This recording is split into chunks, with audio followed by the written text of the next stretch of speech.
There's about a 10-second delay between, oh shit. Hello, everybody. Thanks for joining our panel. That was Sean Mantooth, just so you know. And if the dean was asking about it, Sean has nothing to do with our program. I honestly don't know him. But anyway, No. Thanks everyone for joining us. This is a panel that's going to be talking about getting your start in Hollywood. And with us today at this moment is Sean Mantooth and Steve Thorpe. And I'm going to pass it on to Sean to introduce himself and tell us about what his company does and what he does for him. Hi, everybody. I'm Sean Mantooth. Sorry for cursing at you, children. I was startled and scared. I'm a supervising producer for Ping Pong Productions and Discovery Networks. I'm currently working on the spinoff of Expedition Unknown on Discovery Channel called Expedition X, but I've also worked on Expedition Unknown, Josh Gates Tonight, Finding Bigfoot, a whole bunch of one-season shows you probably haven't heard of, and kind of live in the action-adventure, archaeological, docu-reality wheelhouse that you may find on Discovery, History, Travel Channel, and that sort of thing. Great, thank you, Sean. And also with us is Stephen Thorpe. Hey, everybody. Good to talk to you today. I'm Steve Thorpe, and I'm a 2007 grad of the Murrow College, currently down in Los Angeles, working for Fox. And I sit in a central technology org down here that's responsible for getting all of your favorite entertainment, sports, local news shows onto the internet. So you can watch on your phone or an Apple TV or on the website, and the ability to, really make all that happen. And so my team's responsible for, all of the technology and systems that lead you, picking up a finished broadcast product and all the fun to actually make it so you can watch, an NFL game, maybe a Seahawks game, maybe an episode of The Simpsons, maybe Q13 Fox in Seattle, whatever it might be. We're the ones who are making it so you can watch it on your phone or on an Apple TV, Roku, et cetera, et cetera. So happy to talk a bit more about that as we go, but that's me. Great, thanks, Steve. Just want to say thanks for making the disruptions in our class so entertaining for everybody to see it on your application. We're here to help. Also joining us is Mike Harney. Mike, you want to introduce yourself and tell us about your organization? Yeah, thank you. Thanks for having me. I am a Coug graduate of '89. I moved down to LA about 3 weeks after graduation. My first job was on a hidden camera show, and I've been working in hidden camera ever since. Some of the projects I produced are, Scare Tactics for the Sci-Fi Channel, Deal With It for TBS, Nickelodeon's Ultimate Haunted House, The Substitute, also for Nickelodeon. It's been a long time. I can't remember many more, but they were all fun, I guarantee. That's not your age showing, Mike, that you can't necessarily remember it, is it? No, that's my age. I'm kidding. I'm joking. Anyway, also joining us today is actress and independent film producer Clare Chun. You want to tell us about yourself, Clare? Yeah, definitely. I am an independent filmmaker, actress, producer, a cat owner. Do my best to talk without her in the shot. And screenwriter, because obviously you can't make great films without knowing how to screenwrite as well. And yes, Wazoo alum, and started my freshman year on a Cable 8 production, where I learned everything I needed to learn about film production and television production. Thanks to Marvin, I got a little bit of a start on doing some camera op work for you on kind of a close to a Bob Ross kind of Palouse art show back in the day. But yeah, that's a little bit to know about me. My current projects is I'm collaborating with a Disney animator for an animated short as we speak, and I'm collaborating with a Hollywood producer on my first feature. So I work out of Seattle, Washington, but my colleagues are in LA and New York as well. Great, thank you, Claire. So today's panel, or this panel, is not about news. It's about entertainment and reality or fiction, scripted entertainment, film and television production. So those of you joining us here, we are going to skip anything news in that direction at all. And we are going to try to focus on what does it take to get yourself started in Hollywood. And I know that in news, they always talk about resume reel and your stand-ups and make it 90 seconds. And Mike, we just kind of throw that out of the window, don't we? Yes, it's gone. Yeah. So Sean, what are you looking for when Sean Mantooth gives me a call and he says, damn it, Marvin, I need somebody who can do the job. What are you looking for? Primarily somebody who's not going to give me any hassles and will make my life easier. If at any point I pick up that is going to make my life harder, then, that's kind of a deal breaker for me. No, I mean, what I look for when I'm bringing somebody in for the first time, typically as a PA or an associate producer, which I've done on a few occasions for Murrow students, I need somebody who will be quiet and do the work, because on the shows I work on, you have to be highly adaptable. It's a great opportunity for learning, and it's especially a great opportunity for learning if you're not exactly sure what direction you want to take, whether it be towards the technical end of camera or audio, or the producing end. I wouldn't recommend that, but that's what I do. The producing end, because you are the thing about reality crews, or especially the kind of docu adventure shows I do, are they're small crews where you have the opportunity to learn and get really hands-on with a lot of different facets of the production world. The other side of that is they're really run and gun. It's always high stress. It's never low stress. And what I need at the end of the day is somebody I can go, hey, Noah Benson, I need a Danish, a permit for this park, and go find me Bigfoot, damn it, all by 5 o'clock, and I get, you got it, and then at 5 o'clock I have Bigfoot, a Danish, and a permit for the park. What I don't need is somebody who's going to give me suggestions at a PA level. So for me personally, that's what I look for, is somebody is not, for me, experience and what's on the resume is second to positive attitude, willingness to learn, knowing when to be quiet, and just having a passion for getting really, really dirty in the industry, and then seeing where that takes you. Great. Now, Is Mike Hardy. Noah Benson down there? Is he down here, Sean? He's mine. Okay. He's mine. Back off, Hardy. Yeah. Mike, you can't pick him off. Mike, you are probably the most prolific hirer of our alums. You've hired over 80 Murrow alums. I have hired over 80 former WSU students, yes. And what were you looking for in their resume of things? The thing is about a network, and WSU is a network, the Murrow family is a network, is that a lot of times I knew who these people were before they arrived in LA. A lot of times I could tell just by a phone call whether they had it or not. Christina Jones, who was supposed to be a panelist with us today, I believe, I remember the first conversation I had with her, and I could tell in that conversation that that girl was going to make it down here. She had a force about her that was undeniable.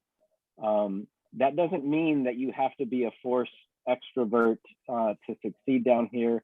I am the opposite of that. I am not a force.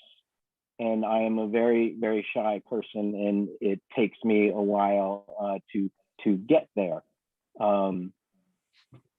Christina, did you hear me? I heard a little bit. Were you talking about me? I was talking about you, yes. I was talking about our very first conversation and how I knew in that conversation that you were going to succeed down here. I could tell. Yes, absolutely. It was undeniable. I knew you would make it. It's not a guarantee with everyone. I knew she would. I was also telling them that you don't have to be a verbal extrovert force like you are, because I am not that, and I've managed to survive for over 30 years down here. The future remains to be seen, but so far I have. But the thing about hiring Cougs, everybody always asks me, where do you get your PAs? And I said, well, they're grads from my school. And the thing is I know their skill set coming down. And the thing about hiring WSU students or Cougs or Murrow students, especially Cable 8 students, is that they know how to shoot, they know how to edit. So while they might spend the bulk of their time doing runs or filling an ice chest with soda, I also know that if I need a quick casting reel cut together, that I can put a Coug on it and they'll know how to get it done. So I know that their skill set is greater than the typical entry level position. And thus they also can move up real quickly on my shows. I think on Scare Tactics, I hired a bunch of Cougs as PAs. By the third season, 2 of them were the directing, and another was like one of the senior producers on it. Sean, I'm talking about Doug Perkins, Yep, your buddy, and Oscar Beltran, another great Coug from the past. yep. Among many others. So that's it. We spoke with some students from Cable 8 yesterday, and one of them said, I got to get ready to come down to LA. And my answer was, no, you're ready right now. You do not have to get any sort of additional preparation. It is difficult down here, particularly in the early goings, until you found your tribe. Mm-hmm. And that's your network of people who are going to help you. That can be overwhelming. There was a Coug, I won't say his name, maybe he came down 3 or 4, and every 6 months ago we'd get coffee or something. He's like, I don't know, I'm thinking about going back. And he eventually found a tribe. He got on actually a show I was doing that had a larger production company surrounding it. They recognized how great he was, and they've been hiring him nonstop ever since. So that's it. Finally, he found enough people who knew that he was good. You're good already, but it's just who knows it, and that networking and marketing that you have to do to get there. Thanks, Mike. And let's have Christina Jones introduce herself. Tell us about your job and how'd you get there? Yeah. Sorry, I'm late, everyone. I came on yesterday, as Marv knows, and came on too early by a day. So I'm SVP of talent over at a company called Digital Brand Architects. We are a management company that focuses on digital first talent. What that means is across the board, digital first for us could be purely someone who you see on TikTok day to day, or it can be a person who's more known for TV, but has a large digital presence like the Home Edit and their Netflix show. So we kind of are across the board, but really focus on day-to-day management as a normal management company. And we were recently in the past 2 years acquired by UTA, which is a large traditional talent agency that represents basically half of the Marvel squad, everyone between. And so we've been working with them as well on helping them build out their digital focus, as well as working with digital talent in a traditional way. I don't know how, if the viewers know how big the United Talent Agency is. And for Christina to be working with them. That's a tremendous thing. Thanks, Christina. Now, Of course. on to the technical side, Steve and Thorpe. What are you looking for when people are coming to you and say, "Hey, give me a job"? Sure. Yeah, and so it's interesting. I sit on a little bit of a different side of the industry, and so in my world, I came out of Cable 8 just like everybody else on this session today. I had the opportunity to be president general manager and work on sports crew, do lots of really interesting things, and came down to LA, with dreams of working in production, and actually had the opportunity to work with Mike on a season of Scare Tactics, work on a number of other kind of, just really small reality shows. But really kind of had my, I guess I'll call it, to use Mike's term, found my tribe actually getting into originally more of the technology side of the business. And so, for me, it started doing operational work for NBC. And so, one of my early jobs after Scare Tactics was, publishing first run episodes of The Office and 30 Rock and Parks and Recreation for NBC, so that you could watch them on your phone, or, back then it was via Flash on your computer, that high technology. And again, just like so much of the industry, it was about finding a niche and finding an opportunity to just go above and beyond and do more than necessarily was my job. Not necessarily stepping on toes. I always have to do that tactfully, but find that opportunity. And so in my world, it was really all about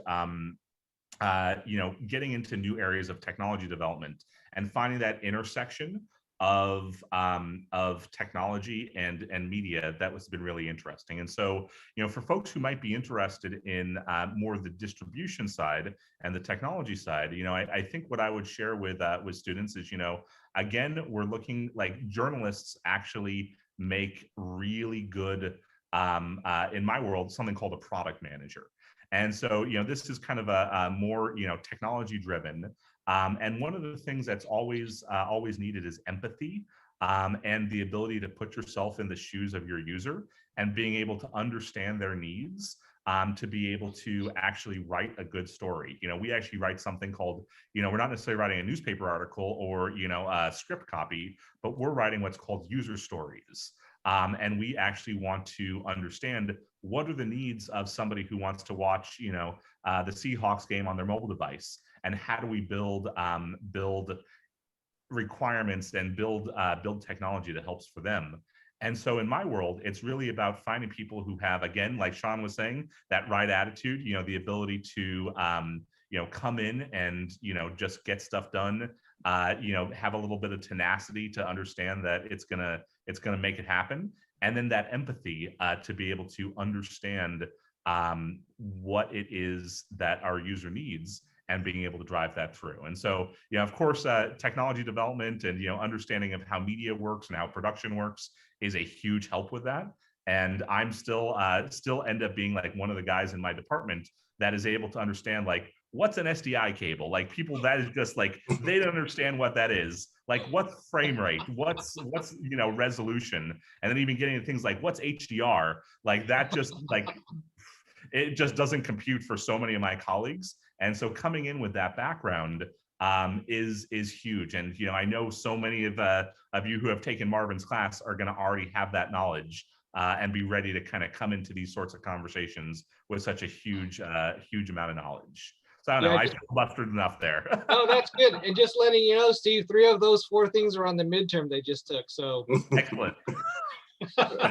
What is television? Claire, you work in Seattle Wood, I guess that's a way to put it. Independent filmmaking in Seattle, and I know it is just as hard for an independent filmmaker in that city as Hollywood, and maybe not as dry air around there. But tell us what you might look for, or what an independent filmmaker like yourself should be prepared for in that market.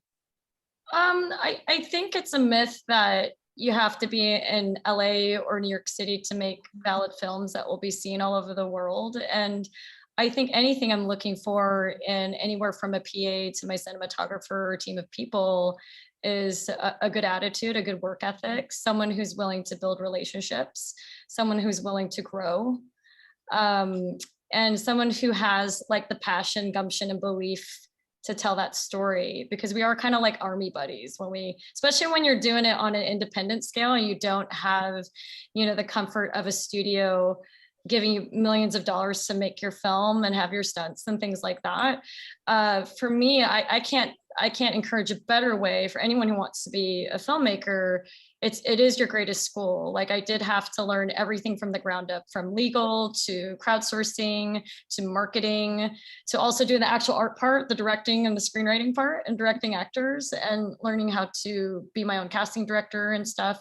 It's as my team grew, obviously I was able to delegate, but in the beginning you are really literally doing it from the ground up. So you learn so much about yourself as a leader, and you learn so much about yourself as how to create a team that works well together.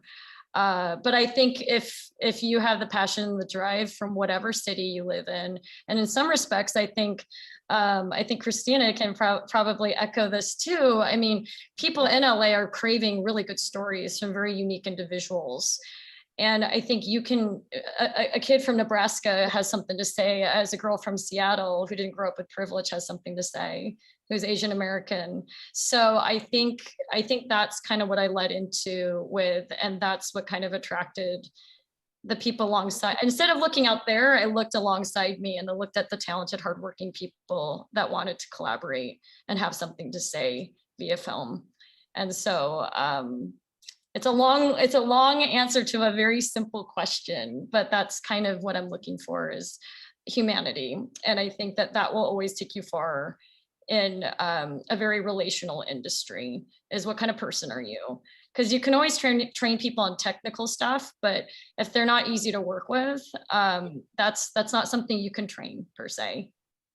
Great. Christina, you work in industry we don't necessarily teach or talk a lot about. Can you tell us more about what you do and what your everyday kind of job is?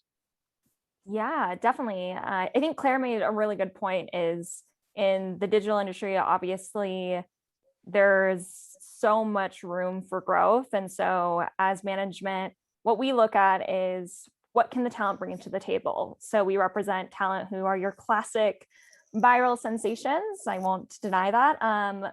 But we also represent talent who have a lot of meaning, and some that really have both, right? Our client Amelie Zobler is a great example, who she's a huge TikTok talent, but she was also the leading Gen Z voice for the DNC.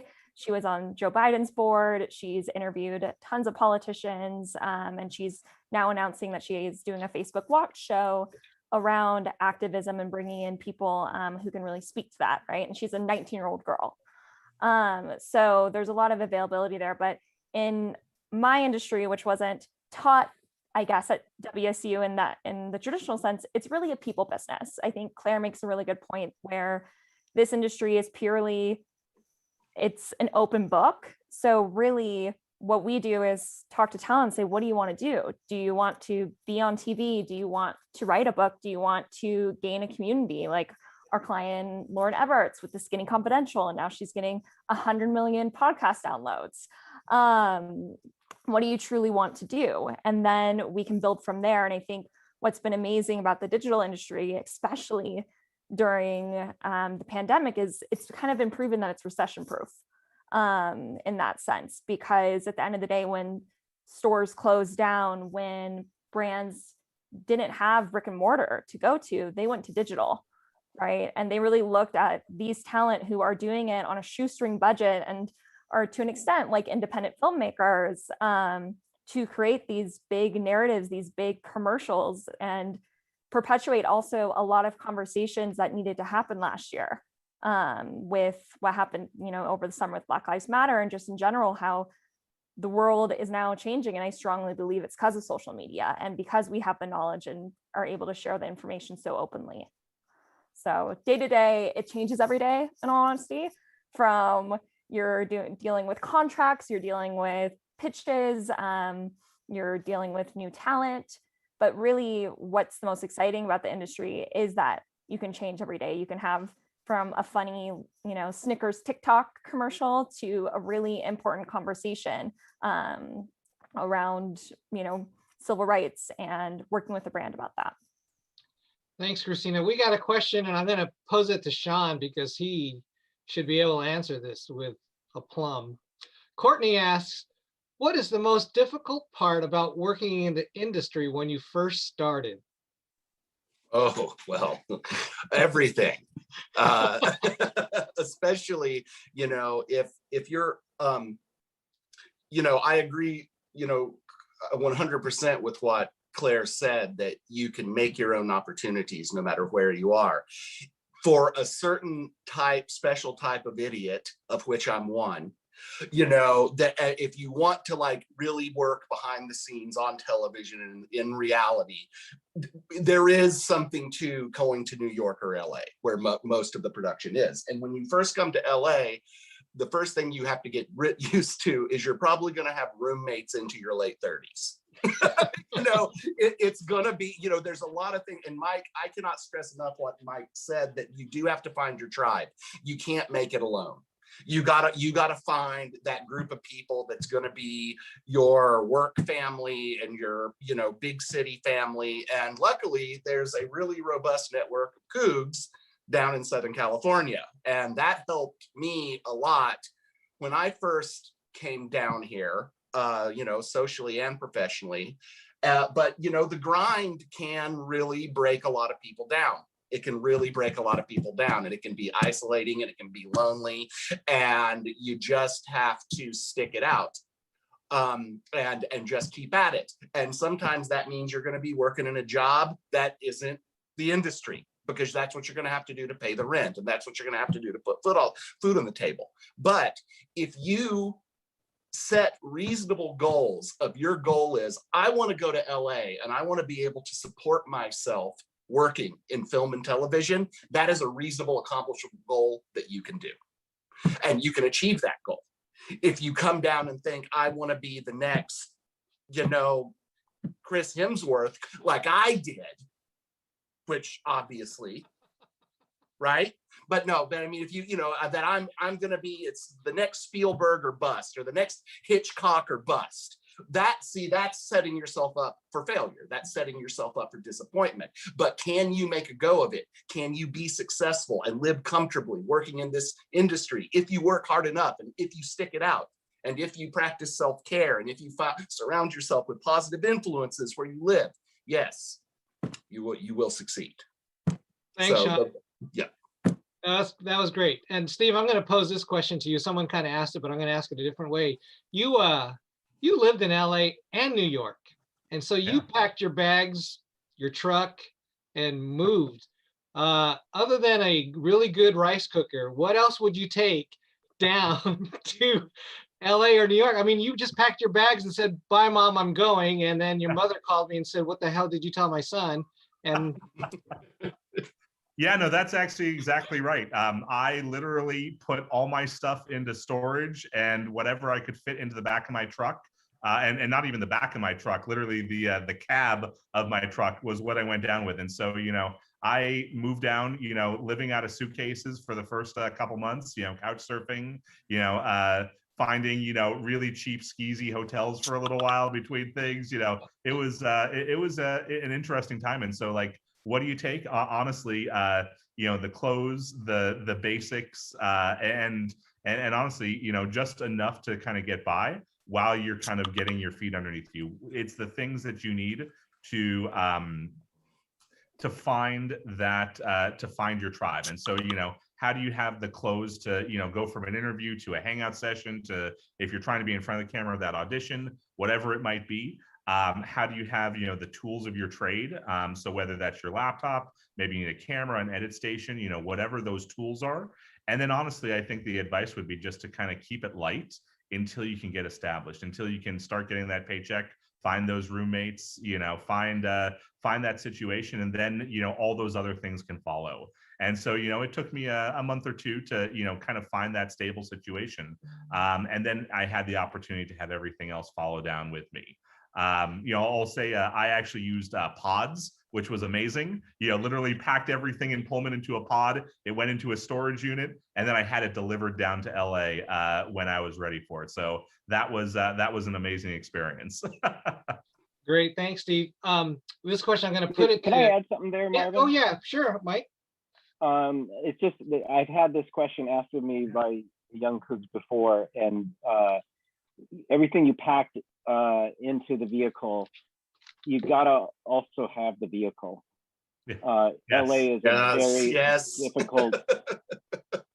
It's a difficult town to not have a car in. Yep. And that's a biggie, and that's a big hurdle for some people. It's not impossible, but it's a toughie. So if anything you can do to get some sort of vehicle, it's hard to survive here without one. Yeah, I'll absolutely second that. Having a car is good. I'll say, for what it's worth, if it's possible, don't bring a truck. I scratched my car like the first week I was here trying to get into ridiculously small parking garages in Beverly Hills as I was trying to go to our accountant. But that was, other than that, it is absolutely true. Bring a car for LA for sure. New York, on the other hand, you actually don't want a car. Don't worry about it, that expense of trying to find somewhere to park it in New York. Rely on public transportation. But LA, Mike's right. You absolutely need one. Okay, thank you. I'm going to kind of pose this question to Christina and Claire because I know Cameron Limes, who's listening in, is looking to be more kind of in front of the camera, behind the microphone kind of person. And, he just wants to know, how do I get started? Where do I go? And in what capacity? Because Claire might be better if it's in film capacity or digital capacity. I think he wants to be like host kind of capacity. Okay. Claire, if you want to start, I'll let you. Yeah, and just to piggyback off everyone's comments on this panel, I mean, the one greatest thing we have is our technology, and the fact that, I have colleagues in New York and LA, actually, that I am working with on films as we speak. So that's one of the wonderful things about social media and messaging and personal messages and DMs and things of that nature on Instagram. And also the fact that we have Zoom now and other video platforms to stay in touch. And especially during COVID, keeping those relationships and those networks digitally has been kind of my saving grace during the last year through to this year. So just because you live at home in the Northwest, it doesn't mean you're not having those conversations with people in New York and LA. So I just wanted to point that out there, that is kind of a lot of my daily life as well. And then as far as answering Cameron's question, I think the biggest thing to ask yourself is that you are the market, and you might be something in the market that we're not seeing yet.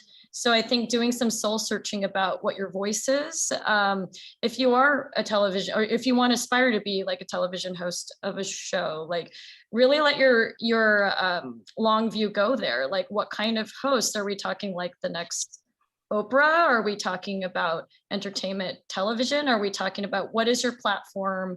What is your mission? What is your ethos? Kind of starting with those kind of internal questions can kind of lead to more of the external commercial product questions, because that will be kind of your gold when you're kind of searching kind of what direction to take. So I always say to younger people who are trying to pursue film, trying to pursue screenwriting or acting, it's like, what is your mission statement? Is there something in you that you feel like you need to share out with the world, and start there, and then grow that. And you'll be pleasantly surprised. There's going to be a group of people that will really get that and go on that ride with you and collaborate with you. Yeah, I agree with Claire. I think if, let's say you want to be the next Jimmy Fallon, let's say, at the end of the day, look what Jimmy Fallon did. I think that there's obviously so many more ways and resources to get seen nowadays. But at the end of the day, it's going back to the basics of, if you want to be the next Jimmy Fallon, going to all the comedy shows and doing the open mics and having your tribe, I would say, even there, because I think you will come to find that a lot of the hosts today have known each other for 20 plus years, right? And they started out in, the little comedy clubs in Burbank and in New York, and that's how it goes. And the other biggest thing that I think everyone keeps saying is you have to be likable, especially if you're going to be a host. But in general, people aren't going to help people they don't like. So if your friend who started out as a PA is now a executive producer for, you know, a show, or a supervising producer or anything like that, that is what happens, right? The person that I PA'd with on Donnie Narkeen's show is now an executive producer on Nailed It. So people move up, and it's very important to know your tribe, but also just be a good person, because when you're a good person, things go a lot farther than if you just come in and you expect the world and you have an attitude day one. Mike, you work with a lot of big time talent. So, you know, as you reflect back on your days graduating from college, and you think about, you know, some of the changes you saw in yourself, you know, what were they? What were some significant things that changed inside of you about the industry as you left Pullman and headed down to the big bad world of Los Angeles?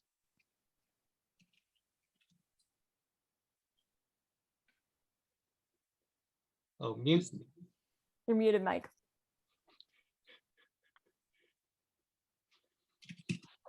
Now I'm just playing a joke.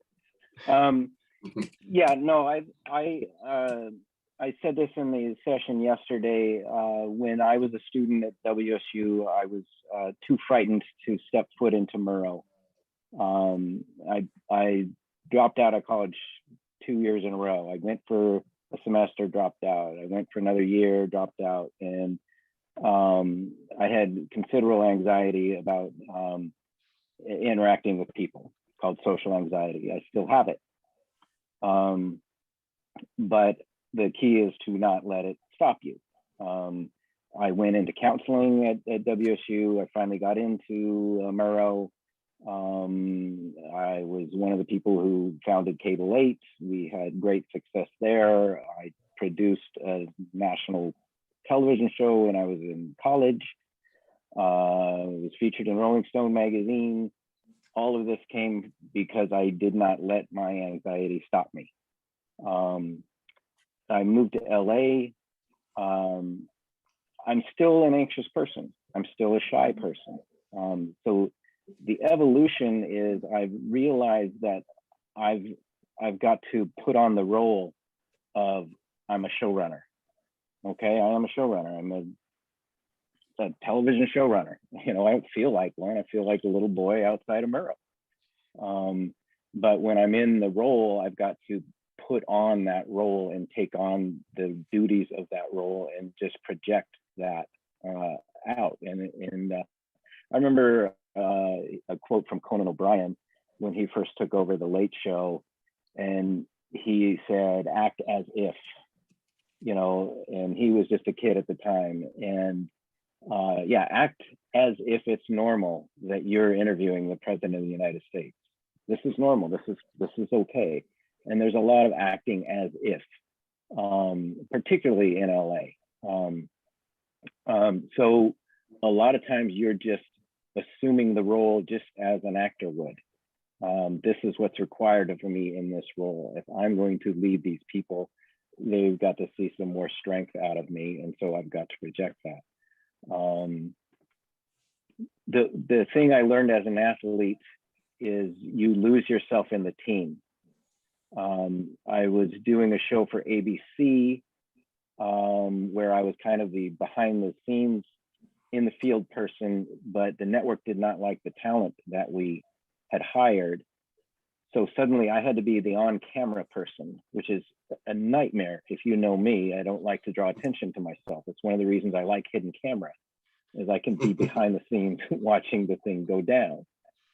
But the thing is that's what the team required me at the time. So all of a sudden I'm now on camera interacting and driving the story for this huge 3-episode arc prank that we're doing for ABC. I'm sorry, it was NBC. I had to act as if in that instance. And I would say that that's the change that's come from me, is I've just learned that to act and pretend that I am somebody that I'm not. But in reality, I'm just a scared little boy. Thanks for sharing that, Mike. Courtney asks, I'm sorry, Madeline asks, how did you, each of you, get your first PA gig? Because so many people tell me that's how you get your foot in the door. So let's start with Sean, since he's the youngest here. Am I? Oh, No, my. Christina is, I think. I was gonna say.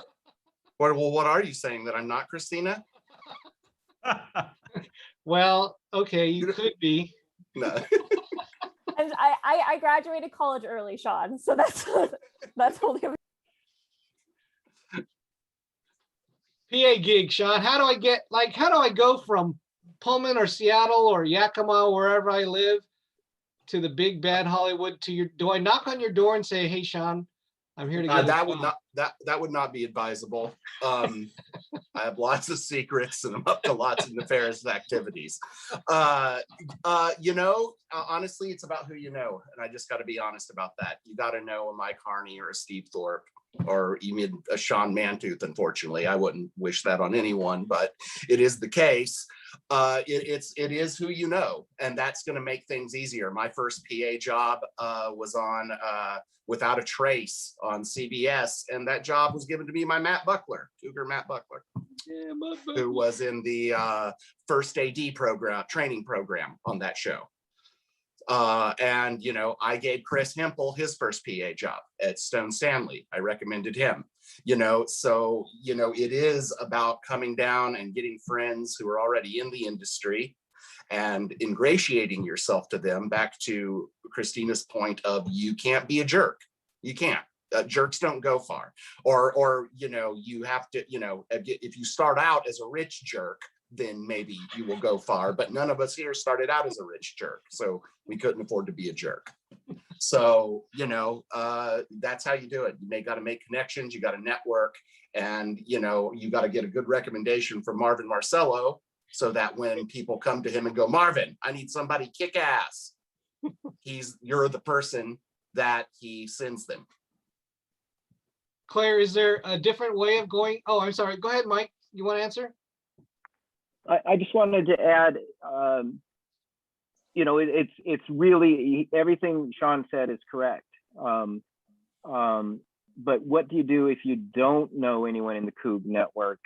Or maybe you're not going to LA? You still need to find or create a tribe. Mm-hmm. So in doing so, I would recommend you participate in things like a screenwriting class, for instance, in the city in which you want to work, or any other kinds of class, an improv class, something that will get you meeting people. I know a Coug right now who's a showrunner for a big Netflix production, and he's taking notes from Steven Spielberg now. And a lot of his early writing gigs came from other writers that he took classes with, because you can display your talents in those group environments, improv classes and the like, and then you also develop the relationships. And maybe today you're getting drunk on the beach with this person, but that person then just ascends to another level, and they know they need someone with a unique perspective in a writer's room. And wow, that guy in that writing class, he always had the really weird ideas. I still remember writers from my college TV show that I think had the most unique experience and perspective that would be great in a writer's room.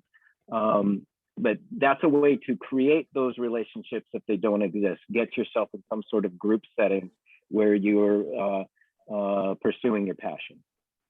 Great, Mike. And Claire, I was going to just say, is it different for you in your area where you go in as a PA to find independent filmmakers to work with in that manner? It's interesting because I would say that my route started out as being, I am a professional actress too as well, and I am repped by an agent out here that does get me work outside of Seattle as well, or any, big name national commercial or anything that's coming through to Seattle or whatnot. But I would say that no one's going to pay you $1 billion unless you know how to do the work well. And part of learning how to do the work well is you got to build craft from wherever you're at. And for me, I knew, because I was in a situation graduating during the housing crash. So we were kind of, with a liberal arts degree at Wazoo, it was more, do you want fries with that kind of jobs for a while, before I ended up getting more of the office jobs that allowed me to fund my own films as we speak. And so I parlayed from a professional actress point of view, and I knew enough crew members, which allowed me to have a Rolodex of people to finally make my films out here that are now being seen by people in LA, New York, and beyond. And so I would say for me, I focused on, because I also had actor colleagues who kind of, packed up their beat up car with like $50 in their pocket and go to LA without a plan, and they're back in Seattle again. And so I think it's important to, if you want to, no one's discouraging you here on this panel to not go to a bigger hub straight out of a smaller city, but at the same time, you're going to be revealed pretty quickly how green you are if you don't know the basics. And I think for me, before I even visited places like New York and LA for the type of work I do now, I learned how to be on a set. I learned how to be on a student film first, which allowed me to learn how to be on a set. Then I graduated from that into doing like a commercial for Alaska Airlines, and I knew how to work with people of that caliber. And so I was really lucky in the sense that I started small, and I went to acting class, I went to screenwriting class. I was able to scope out, the Hollywood people that decided to live in Seattle because they wanted that work-life balance and raise their kids out here. And so for me, it's about kind of having that antenna open about who are the people around you. Luckily, I do live in Seattle, where it's quite transient, and you're getting people from all over the world getting paid lots of money to come here to work for Amazon. So it didn't hurt my network out here. But yeah, I don't think talent's built from what city you live in geographically. I think talent's built in your work ethic and learning the craft ahead of time, especially before you're seeing big name people, because it is a preparation meeting opportunity thing. Like you don't know the basics of how to be on set, the basics of how a screenplay works if film is your focus, or you don't know the basics of like business etiquette of how to work with an agent or how to work with any big name person in the industry. You're going to be revealed pretty quickly, and you might blow your first chance. And so I always encourage younger people to make sure that they know their craft inside and out, because that will serve you in some big professional situations especially when you're graduating out of a regional market. So Great. Christina, you had something? Yeah, well, and it's not my story to tell, but I will tell it for him. There was a Coug that graduated with us, and Marv, do not tell him that I congratulate him on this, but Reed Murphy, who did something really interesting where he was doing PA work over and over again. He wanted to be a camera operator. And so one day he's like, I'm not going to do PA work. I'm going to go work at a camera rental store, which are very popular in LA. And he learned everything about these cameras inside and out. Yeah. And he quickly, in about a year, gained so much relationships with these DPs and directors coming in to rent these cameras and these crews that they could tell he knew what he was doing. And he went from going from PA to basically being a camera operator within, I would say, 2 years, which is unheard of. And on big film projects, he was a part of the Sandra Bullock Netflix movie Birch Box. What was it? Bird Box, I think. Bird Box, yes. Yeah. Bird Box. He's been on a lot of James Franco projects, just doing incredibly well. And it came from, off of Claire's note, knowing his craft really well and just being likable and connecting in that way. So there are different ways to connect in this industry. I thought it was one that was really interesting. And it cut his time, probably by 8 years in terms of his movement, because he was so passionate about learning and growing and connecting in that way. Great. And Mike, you've seen this too, people moving up from their PA gigs. And I know all of you who are now, have moved up yourselves and seen people to promote. But Mike, what are you looking for once you've seen someone in the PA position and you know that, hey, they're ready for the next step? What have they done to impress you in that manner? Well, I'll tell you what. When I was shooting a show in Las Vegas, and I had a lot of cougs on the set out in Las Vegas. One of whom was quite good, and when shooting stops, you have to lay off a bunch of people, and usually the people in production are done, and then you go back to the offices, and now you're in post-production. And I had a coug working in the office back in LA, and every time I don't want to out this person, every time I was back in LA and I would go by this person's desk, I saw that he was online with Facebook or this social media or that, or and there's nothing wrong with that. A lot of times being a PA is just sitting around and waiting for somebody to ask you to do something. But there was a particularly good coug out in the field that we did not want to lose. So we let the one in the office go and brought this girl back to be the office TA. And I went in that morning when we got back to LA. I went in to grab a Diet Coke out of the fridge, and all of the old Chinese leftovers were out of the fridge that had been in there for weeks. All the Diet Cokes were in a line right here. All the Cokes were in a line right here. All the orange Sprites were all in a line. Everything. Then over at the where all the Post-it notes and the pins are, it had all been organized and it was clean and everything was where it should be. And now that first TA, rather than promoting his band all the time, he could have been doing what this girl did without anyone asking her. I didn't care that there was old Chinese food in there. I just wanted to get a Diet Coke. But that person, I talked about branding yesterday. She was showing her brand in everything that she did. And he was showing his brand in everything that she did. And the thing is you are always branding yourself. You current Cable 8 and WO students, you're a brand right now. Are you the brand who shows up on time? Are you the brand who lets other people down? You know, your colleagues are likely to be the ones who are going to be hiring you. It's not going to be someone like me. It's going to be someone sitting next to you because they're going to be on a PA gig and they're going to say, and another one, someone else is going to leave and they're going to say, hey, do you know any PAs? So that's how you're going to get the job. So think about your brand. That girl showed her brand. That's what I look for, is somebody who's doing extra. And it's kind of easy to spot those people. Sean, you've seen people and you have moved people up in different positions, PA to associate producer. That, what are you looking for? I mean, you know, Mike's Diet Coke story is pretty spot on. It really is the little things. And you know, that initiative, and you know, like in the course of my job, you know, oftentimes, you know, I'll be out on a glacier or in the middle of or used to be this case at least, or in the middle of an elephant preserve or on top of the Andes, and you know, everything is always people running around with their hair on fire because you're always behind schedule and underfunded, and you know, trying to make Titanic on a, you know, I don't know, rowboat budget.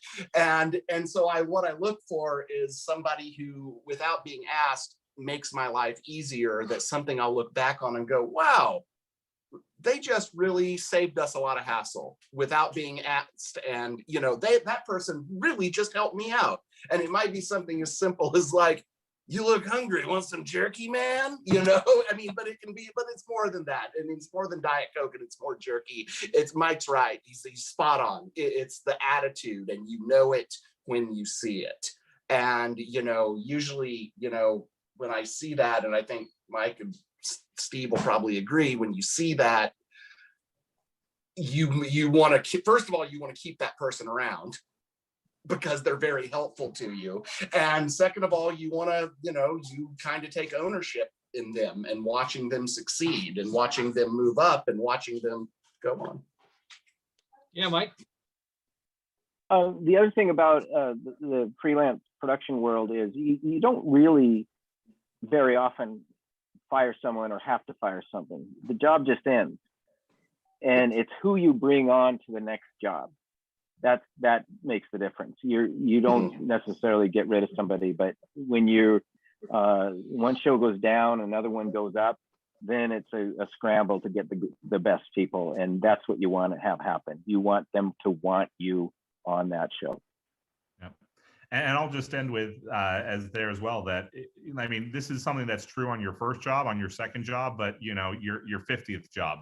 It's about how do you find opportunities to create value and, you know, find those things that, you know, you're not necessarily being asked to do that, but you're going above and beyond. You're finding that opportunity to solve a problem. You're finding an opportunity to make someone's life easier. And that's going to make the thing, or that's going to be the thing that makes you memorable and, you know, be nominated for a promotion or, you know, get hired back for the next show or, you know, whatever that next opportunity might be. It's about doing those things that are creating value and making you memorable. You know, I really have seen so much growth in all of the students who have gone down to LA and just seeing how they work their path. But each one, they may have started out as a PA or somewhere, but then they've branched out into so many different parts of the industry that we can't, there's no way for us to teach that. And you guys are really showing the differences in each area of the industry. And I just want to brag a little bit about Christina and Steve, and you too, Sean and Claire. But you know, they have done a different path where it's not a very traditional way. And to be vice president at their age, I think they're like 19. They look 19. But they've done so much. And I know Steve worked at that technology area for so long and for so hard. And I remember when you got promoted to NBC, then came back at Fox, and then Christina, I don't even know how, other than Mike sharing your story. I mean, it's just amazing how far you've gone into that area. I've known Sean since he was a master control operator at WSU, working the night shift. I think I had to order him pizza one time. Anyway, and then Claire just, you know, making her inroads into that independent film and trying to be an actress. I mean, that's just a big deal. And Mike, I just, you know, you've been so much with us, and you made your mark at WSU with the Live at 8 show that will never be copied, no matter how hard we try, and done so much. Any last parting words for our listeners on jobs and how best to put their self forward in the area? Let's start with Sean. Leave me be. No,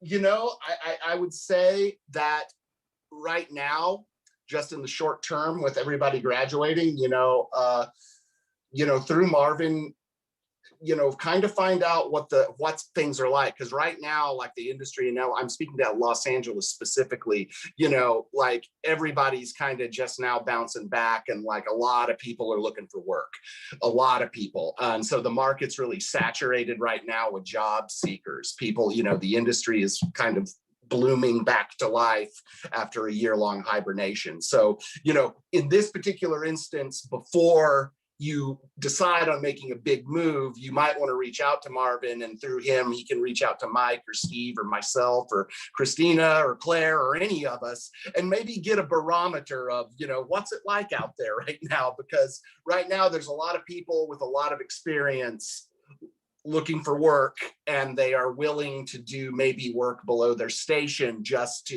because they got to pay the bills and they got to eat. So something to keep in mind. Great. Christina?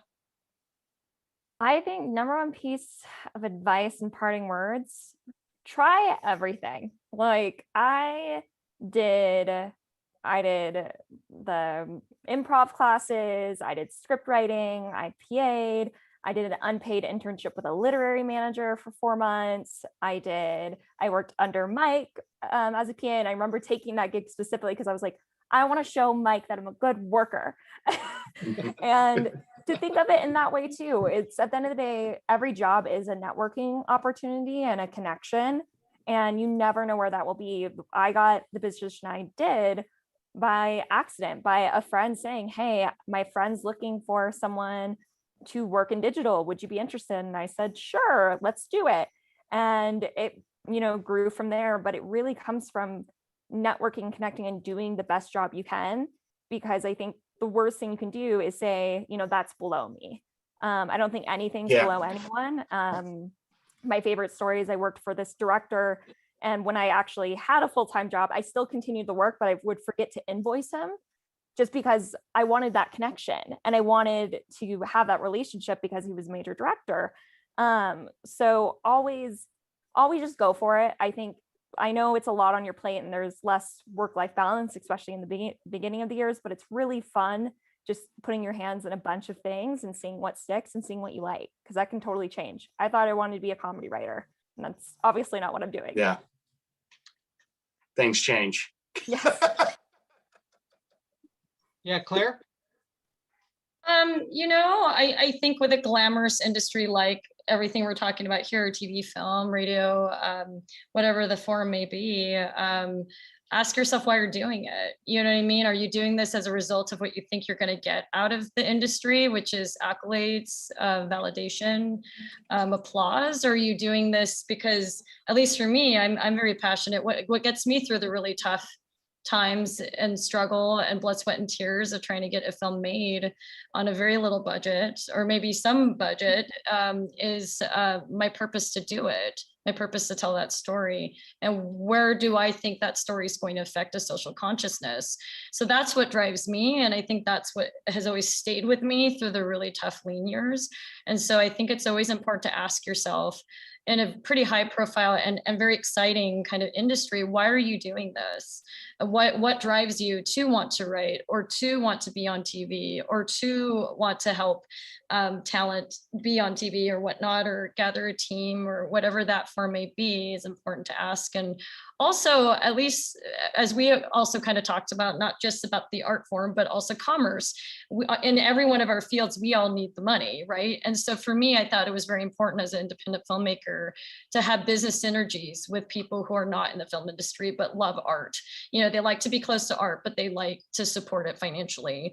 And so it's also important to kind of not just have your colleagues within the same field you're in, but also expand that reach to making friends and colleagueships outside of the industry as well, who are innovative entrepreneurs, investors, people in real estate or whatnot, because they can also help you understand a POV that you're probably not seeing because you're so like tunnel vision on the art part of it. So I've learned a lot from other colleagues alongside from me that aren't necessarily in film. So that's purpose, and also expanding, spreading the wealth of who your circle of friends are and colleagues are as well. Great. Steve? Sure. So, I think my biggest advice here would be just get started, and I think this is so much of the awesome technology that's coming to bear today. You have a camera built into your phone. You have an editor on your laptop today. This is an opportunity for you to, if you want to be a filmmaker, if you want to be an editor, start doing those things and working to get your work out there. So you can self-publish on YouTube. You can, do TikTok videos and Snapchat, or, find whatever your niche is. And take advantage of every opportunity that comes your way. I'll say in my world, sadly, I don't get very many opportunities to go out and shoot and edit these days. But honestly, the experience that I got as in Cable 8, like doing procurement, buying cameras, going to the hardware store and buying lumber, having to track budgets, like this is experience that is honestly proving invaluable, including something as painful as Marvin knows in dealing with a procurement department, and all the nightmare of, getting like, we need to buy a new camera. How do you do that? And like as painful as at a university, it's just as painful doing it in the corporate world and finding that good deal. And so, I think what I would say is get started, find those opportunities, and just get started. This is you are ready to come down there to follow your dreams and I think the tools are there to make awesome art or whatever you're looking to succeed. And so, yeah, best of luck to everybody. And if there's anything I can do, please feel free to reach out. All right, Mike, last words.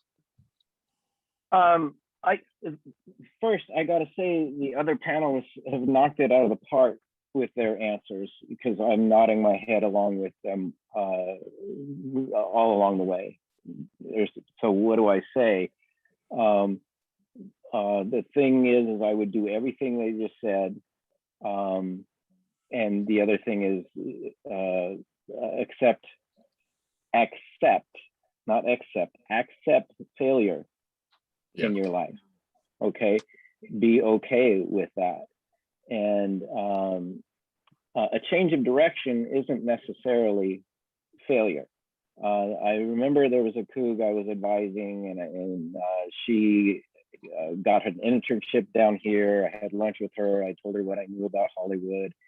And then I said, hey, there's some other not so good things about Hollywood. There's some less glamorous parts of it. And I told her all those things as well. And I remember her saying, Mike, I hear what you're saying, but I've always wanted to be here, and I know I'm going to be here, and that I appreciate you telling me those things. And she did really well in her internship. I think it was at E. Is E still a network? I don't even know anymore. Yeah, more or less. She did, and then they wanted to hire her after that. And so she went back up to Pacific Northwest, gathered all her stuff. I'm moving to LA. I said, remember what I told you? And she did a year, and then she was up for a promotion. But you know what? She liked the job. She liked the career. She didn't like LA. And she moved back up to the Northwest. And that was right for her. That was not a failure. It's just that this place isn't for everybody, I'm not even sure it's for me, and I've lived here over 30 years. It's a tough grind business, and it can be very difficult, and your priorities may change. Mine have changed after I got married, and I have kids now. So while I used to be the guy on the glacier, I'm not into that anymore. I did a lot of traveling when I was younger, and I did a lot of really late nights and weekends, and because I had no other life. And coming from Murrow, that was my life. I loved that. I loved spending all my time on that. But my priorities have changed, and now I'd rather spend time with my family. So be ready to be adapting.